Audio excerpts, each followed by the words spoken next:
चलिए बात करते हैं AU small finance bank limited की। अभी एक ऐसी बड़ी खबर निकल के सामने आ रही है जो तुमको पूरा हिलाकर रख देगी।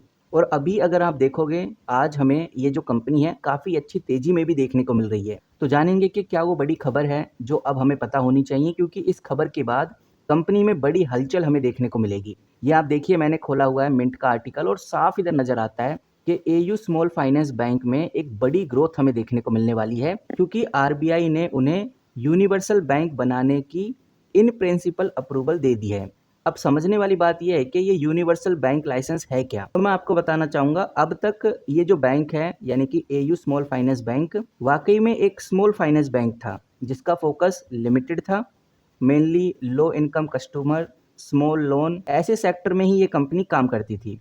लेकिन अब कंपनी को यूनिवर्सल बैंक बनने का लाइसेंस मिल चुका है, यानी कि अब ये कंपनी पूरे रेंज में अपनी बैंकिंग सर्विसेज दे सकती है। जैसे एसबीआई देता है, एचडीएफसी देता है, आईसीआईसीआई बैंक देता है, ऐसे ही एयू स्मॉल फाइनेंस बैंक भी अब करने लगेगा। यानी कि अब ये भी जो बैंक करते हैं हर तरह का काम कर सकता है, चाहे वो रिटेल बैंकिंग हो, कॉर्पोरेट बैंकिंग हो, वेल्थ मैनेजमेंट हो, डिजिटल बैंकिंग हो, सब कुछ फुल स्केल पे प्रोवाइड कर सकता है एयू स्मॉल फाइनेंस। इसीलिए ये अप्रूवल बहुत इंपॉर्टेंट था और अप्रूवल मिलते ही इन्वेस्टर्स की नज़र एयू स्मॉल फाइनेंस बैंक पे टिक गई है। आपको बताना चाहूँगा, ये एयू पहला बैंक है जिसको इस तरह का स्पेशल अप्रूवल मिला है। ऐसा इसलिए क्योंकि आरबीआई को कंपनी का बिजनेस मॉडल काफ़ी सही लगा, गवर्नेंस काफ़ी स्ट्रॉन्ग लगी और कंपनी का जो फाइनेंशियल इंक्लूजन है उसका फोकस भी गवर्नमेंट को पसंद आया, यानी आरबीआई को पसंद आया।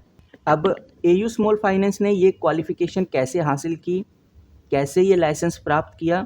तो ये लाइसेंस प्राप्त करने के लिए, यानी यूनिवर्सल बैंक बनने के लिए मिनिमम नेटवर्थ 1000 करोड़ से ऊपर होनी चाहिए थी और कंपनी का मार्केट कैप आज आप देख सकते हैं 56,000 करोड़ पे चला गया है।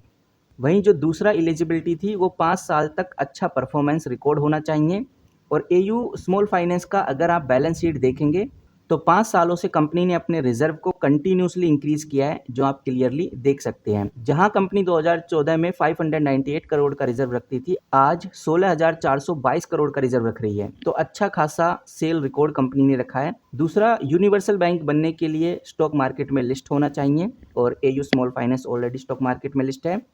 कंपनी का जीएनपीए ग्रेटर देन होना चाहिए 3% एनएनपीए से, और ग्रेटर देन होना चाहिए 1%, वो भी पास्ट 2 ईयर में। और ये सब कुछ फुलफिलमेंट है। अगर फुलफिलमेंट नहीं होता तो आरबीआई इसको यूनिवर्सल बैंक लाइसेंस अप्रूव नहीं करता। वहीं अगर आप 1 महीने का रिकॉर्ड उठाकर देखेंगे तो आपको 8% का डाउनफॉल देखने को मिलेगा, और अगर आप 6 महीने का रिकॉर्ड देखते हैं तो 30% की ग्रोथ देखने को मिलेगी। वाईटीडी में अगर आप देखते हैं तो 32 या 33% की ग्रोथ, पूरे 1 साल का रिकॉर्ड देखेंगे तो 20%, और पूरे 5 साल में ये 113% तक ग्रो हुआ है। तो ये बात सबको समझ आती है, नज़र भी आती है कि यूनिवर्सल बैंक बनने से एक तो कंपनी का जो बिज़नेस है और भी ज़्यादा एक्सपैंड होगा, प्रॉफिटेबिलिटी और ज़्यादा बढ़ेगी, कस्टमर बेस और सर्विस डाइवर्सिफाई होंगी, मार्केट में क्रेडिबिलिटी और इस कंपनी को लेकर ट्रस्ट भी बढ़ेगा, यानी इस बैंक को लेकर ट्रस्ट बढ़ेगा। जैसे आज आईसीआईसी बैंक है, एचडीएफसी बैंक है, एक्सिस बैंक है, तो ऐसे ही हमें एक स्मॉल फाइनेंस बैंक भी आगे देखने को मिलेगा। मैं हूं अब एनएससी की वेबसाइट पे, मैंने इधर भी AU small finance bank limited खोला हुआ है।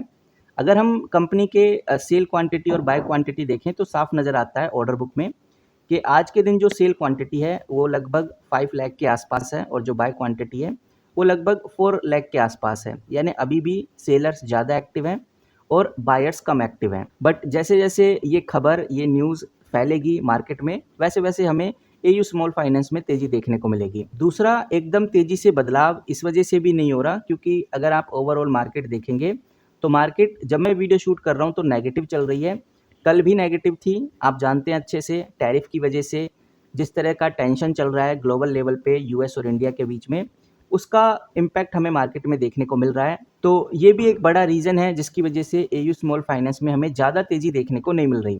हालांकि ये जो खबर है ये काफ़ी पॉजिटिव है, काफ़ी ज़बरदस्त है। अगर मार्केट स्ट्रॉन्ग रहता तो वाकई में एयू स्मॉल फाइनेंस में आज हमें एक मैसिव ग्रोथ देखने को मिलती है। आप क्या सोचते हैं इस कंपनी के रिगार्डिंग, कमेंट करके ज़रूर बताइए। आपको कैसी लगी ये अपडेट वो भी हम जानना चाहेंगे। और जो बैंक से रिलेटेड जितनी भी न्यूज़ होती हैं, अपडेट्स होती हैं, जिनका इम्पैक्ट कंपनी में पड़ता है, स्टॉक मार्केट में पड़ता है, वो सब मैं आपके सामने शेयर करता रहता हूँ। तो अगर आप बैंकिंग सेक्टर से जुड़े हुए हैं, चाहे वो एचडीएफसी हो, एसबीआई हो, एयू स्मॉल फाइनेंस हो, या कोई भी बैंक हो, उन सब की न्यूज़ आपको इस चैनल पे देखने को मिलेगी। तो चैनल को सब्सक्राइब करके रख सकते हैं ताकि आपसे कोई अपडेट मिस ना हो सके। मिलते हैं किसी नई वीडियो के साथ, तब तक के लिए take care and good bye.